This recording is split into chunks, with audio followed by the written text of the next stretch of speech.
સુરેન્દ્રનગરમાં લખતર પાસે ઝારદ ગામમાં ભરાયા છે પાણી। મોડી રાત્રે પડેલા વરસાદ અને ઉભય નદીના પાણી ગામમાં ઘૂસ્યા। ગામમાં પાણી આવતા અનેક મકાન પાણીમાં ગરકાવ। ઝારદ ગામ પાસે સર્જાઈ હાલાકી। ઝારદ ગામમાં સતત પાણી વધી રહ્યા છે।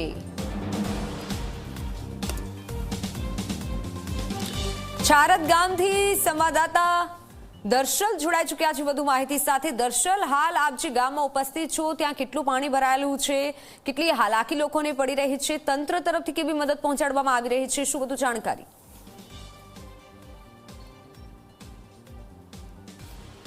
સુરેન્દ્રનગરના એ લખતરના એ ઝારદ ગામે હું છું અને ઝારદ ગામના દ્રશ્યો અમારી પાછળ જોઈ શકાય છે કે જ્યાં આ પાણી સતત વહી રહ્યા છે। વરસાદ વહેલી સવારથી એ સુરેન્દ્રનગરમાં બંધ થયો છે, પરંતુ જે પ્રકારે મોડી રાતથી વહેલી સવાર સુધી એ વરસાદ પડ્યો, 8 થી 9 ઇંચ જેટલો એ વરસાદ, અને એમાં પણ સૌથી વધારે એ લખતરની અંદર આજે વરસાદ જે છે એ આ નોંધાયો છે। અને એ વરસાદ નોંધાતા આસપાસના અનેક ગામો જે છે, કેટલાક ગામો એ પાણીમાં જે છે એ ડૂબ્યા હોવા જેવી સ્થિતિ સર્જાઈ છે। એમાંનું આ એક ઝારદ ગામ કે જ્યાં એ વરસાદી પાણી સાથે આસપાસના એ ઉમય નદીનું પાણી પણ અહીંયા કહેવામાં આવેલું છે, એ પણ અહીંયા પહોંચ્યું છે અને એનો વેણ એ અહીંયા જોઈ શકાય છે। આ વહેતું પાણી, એ પ્રવાહ કે જ્યાં એ વ્યક્તિ પણ ઊભા ન રહી શકે એટલો ધોધ પાણીનો જે છે એ આવી રહ્યો છે। આ લખતરનું ગામ જે છે આની સાથે એ વણા જે લખતરથી થોડેક દૂર આવેલું છે, ત્યાં એની પાસે ઘણા જ ગામ અને બીજા આસપાસના ગામો જે છે ત્યાં પણ એ વરસાદી પાણી ભરાયા છે અને કેટલાક વિસ્તારો એ બેટમાં ફેરવાયા છે। અને સામે જોઈ શકાય છે એ 3 લોકો એ ચાલીને આવતા પાણીના વેણ વચ્ચે કે એકબીજાનો હાથ પકડીને આવે છે, છતાં પણ એ વેણ એટલો છે કે એક પોતાની સાથે એ વ્યક્તિઓને ખેંચે છે। અને આ રીતની સ્થિતિ અને આ ગામના જે મકાનો જ્યાંથી પાણી આવી રહ્યા છે ત્યાં કેટલાક મકાનો પણ એ પાણીમાં ડૂબ્યા છે, એ પણ દ્રશ્યો અહીંયા સામે આવ્યા છે। મારી સાથે એ અસરગ્રસ્ત એ મકાનના લોકો જે છે, એ ગામના લોકો છે, તેમની સાથે આપણે વાત કરીશું। અચ્છા, તમારું મકાન ક્યાં છે, કેટલું પાણી આવ્યું છે? હમણાં મારા મકાનો પાણી છે અને ઘર વખરી બધી પલ્લી થઈ છે। ક્યારનું પાણી ક્યારનું આવ્યું? વરસાદ શરૂ થયું ત્યારનું? પાણી 12 વાગ્યાનું આવે છે અને ઘર વખરી બધી પલ્લી થઈ છે। રાંધેવું કઈ રહ્યું નહીં ઘરમાં। દર વર્ષે આવે? દર વર્ષે આટલું પાણી આવે છે। તમારા ગામમાં શું સ્થિતિ છે? એ સ્થિતિ છે જો આ અઠવાડિયામાં 2 વખત પાણી આવી ગયું છે, આ બીજી વાર આવ્યું, પણ કોઈ તંત્ર ધ્યાન દેતું નથી। અમારા ગામનો સરપંચ પણ નથી ધ્યાન દેતો બરાબર, કોઈ પણ બરાબર, કોઈ તલાટી મંત્રી કોઈ નથી આવતે, આવીને જોઈને જતા રહે। અમે આ અત્યારે જો આ તમે જુઓ કેમેરો ખાલી ફેરવો ને તો તમને ખબર પડશે કે એ જગ્યાએ માટે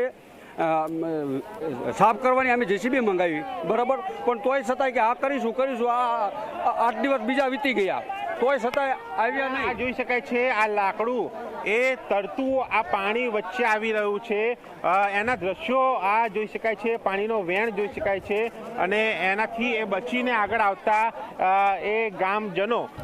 આ બેન સાથે પણ વાત કરીશું। બેન, તમારું મકાન ક્યાં છે? મારું મકાન હેઠાડા અઠવાડિયામાં મારા 2 દાણનું મકાન આવ્યું, પાણી આવ્યું તો આમાં ઓરડા મારા આંગણામાં મારા આટલું પાણી હતું, આટલું હમણાં બધા નાથી વચ્ચે કેટલું પાણી ભરાયું છે તમારે? અત્યારે મારા એ વખતે 2 ફૂટ પાણી ઘરમાં હતું, ઘરમાં, અને મારા આંગણામાં મારા આટલું પાણી મારે બોચી બધું થતું। હા, દર વર્ષે 3 વર્ષે આવો અને જો મારા 15 મણ ઘઉં પડી ગયા, મણ ચોખા પડી ગયા અને જો રાતે પાણી આવ્યું, છોકરાને બહુ ગામ ગયા હતા, ઘરે હતા નહીં, તો અમે મા દીકરી શું કર્યું, ભાઈ હામાં ઘરે બડકા વાળા અહીંયા જઈને ભૂઈ ગયા અને રાતે પાણી ગળી ગયા। પહેરવા લુગડા નાખી રહ્યા, લુગડા બધા પડી ગયા, પછી બહુ નાના મારા 50 જોડ લુગડા, પછી એ તણી ગયું અને પછી મારા ગોદડું ઓઢવા નહીં ગયું, એ ત્યાં 2 ઘરમાં 4 કપાટના ખાના 4 કાપડા વાળા ભર્યા। પાણી આવે છે ક્યાંથી? વરસાદનું છે કે કોઈ? આ પાણી બધું વરસાદનું છે અને સાથે સાથે હમણાં આખા ગામમાં ભરાય છે। અને કઈ નદીનું પણ આવે છે? હા, નદીનું સુધી આવે છે, ઠેઠ લાગી। આ લીલાપણની નદી તૂટી છે ને, એ પાણી આવ્યું આવે અને દર વર્ષે અમારે આટલું જ પાણી આવે। આ 3જા વર્ષે આવે આટલું જ પાણી દર વર્ષે। તમે લોકો રહો છો ક્યાં, કઈ જગ્યાએ? અમે અત્યારે તો અમે ઘરે આવીને રવી ઊંચાડા। હજી હવે કોઈને બચવાનો આરો જ નથી આ ગામને। આ ગામ હાવ પાણીમાં જ છે, એટલે બચવાનો કોઈને આરો જ નથી। અત્યારે રહેવું ક્યાં એ જ મુશ્કેલી છે માણસ। અત્યારે તો આ બધા બજારોમાં માણસ રખડતું ફરે છે અને અમુક ઊંચાડા ઘરવાળા છે, એમના ઓલે સંબંધીનો હોય તો જાય, કોઈ સંબંધીનો અડધું ગામ પાણીમાં હશે, અડધો પોણો ગામ પાણીમાં પડ્યું। અત્યારે 100, 150, 200, 250 જેવા મકાન પાણીમાં જ છે. પણ હજુ આટલો મારા ઘરમાં બંધવાર પણ હજુ તલાટી સાહેબ અમારા ઘરે જોવા આયા નથી. મારે ઘરમાં આટલું પાણી જાય. ગ્રામજનોની એ મહિલાઓ છે, એ અસરગ્રસ્ત મહિલાઓ, એ અસરગ્રસ્ત ગ્રામજનો કે જેમનું કહેવું છે કે એમનું ઘર અડધું એ પાણીમાં ડૂબી ચૂક્યું છે અને હજુ પણ એ સતત પાણી વધી રહ્યા છે. વરસાદ બંધ થયો છે, એ વરસાદી પાણી પણ ભરાયા અને લીલાપુરથી આવતી નદી એનું પાણી આ ગામમાં જે છે ઘૂસ્યું છે અને એ પાણી આવતા સ્થિતિ એ ગામની બગડી છે. 100-150 જેટલા મકાનો એ પાણીમાં ગરકાવ થયા છે અને એની વચ્ચેના આ દ્રશ્યો જોઈ શકાય છે. અને સતત હું પણ જ્યાં ઊભો છું ત્યાં પણ એ પાણી એ સતત વધી રહ્યું છે અને આ પાણી આગળ વહેતું જોવા મળી રહ્યું છે. તેની વચ્ચે પસાર થતા લોકો અને એ જે ઘરોમાં પાણી ઘૂસ્યા છે એ ઘરોના લોકોએ સ્થળાંતર કરવાનો વારો આવે છે, કારણ કે ત્યાં રહે અને ઘર પડે કે બીજી કોઈ ઘટના બને તો મોટી દુર્ઘટના સર્જાઈ શકે છે. અને સાથે એ ગ્રામજનોને આક્ષેપ છે કે તંત્રમાંથી કોઈ પણ એમના ગામમાં આવ્યું નથી. જો એ આવે, એ જોવે, એ સ્થિતિ જાણે તો કદાચ આ પરિસ્થિતિને જે પહોંચી વળવાની એક વ્યવસ્થા થઈ શકે, પરંતુ એ નથી. માટે દર વર્ષની સ્થિતિ એ આ વર્ષે પણ સર્જાઈ છે અને આ વખતે પણ એ છારદ ગામના લોકો એ વરસાદના કારણે અને એ નદીના પાણીના કારણે પ્રભાવિત થયા છે. બિલકુલ બિલકુલ દર્શલ, આ લોકોનો રોષ છે તે જાણી અને સમજી શકાય કે કેટલી લોકોને હાલાકી પડી રહી છે. આપ જ્યારે પહોંચ્યા આજુબાજુના ગામની શું સ્થિતિ છે અને શું હજુ પણ તંત્ર તરફથી કોઈ પણ લોકો આવ્યા નથી, કોઈ પણ અધિકારી પહોંચ્યું નથી કે આ લોકોને મદદ પહોંચાડી શકાય, આ લોકોનું સ્થળાંતર કરી શકાય?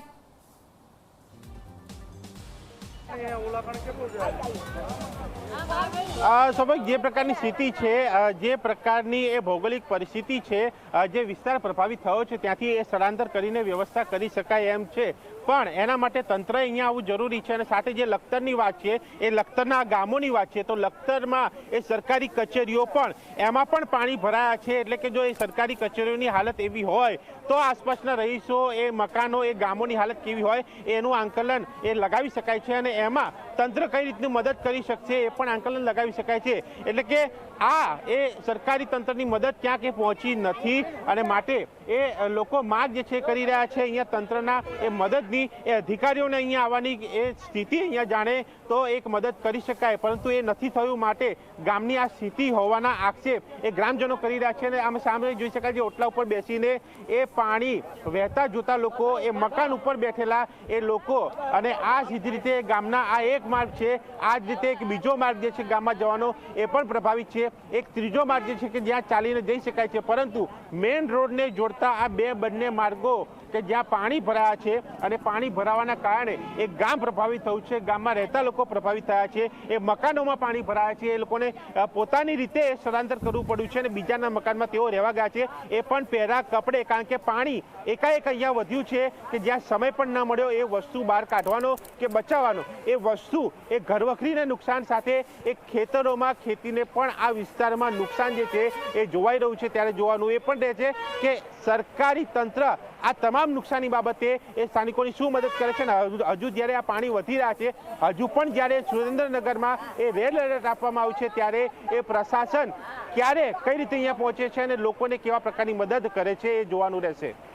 બિલકુલ બિલકુલ દર્શલ, આભાર માહિતી બદલ. તમામ અપડેટ અમને આપજો. તો આપે આ જે દ્રશ્ય જોયા છારદ ગામના કે જ્યાં લોકો ખૂબ મુશ્કેલીમાં મુકાયા છે અને આ ગામની દર વર્ષે આ પરિસ્થિતિ સર્જાય છે. ગામ લોકોમાં આક્રોશ છે, આ રોષ વ્યક્ત કરી રહ્યા છે ગામ લોકો કે અમને મદદ પહોંચાડો અને આ પાણી નિકાલની વ્યવસ્થા કરો.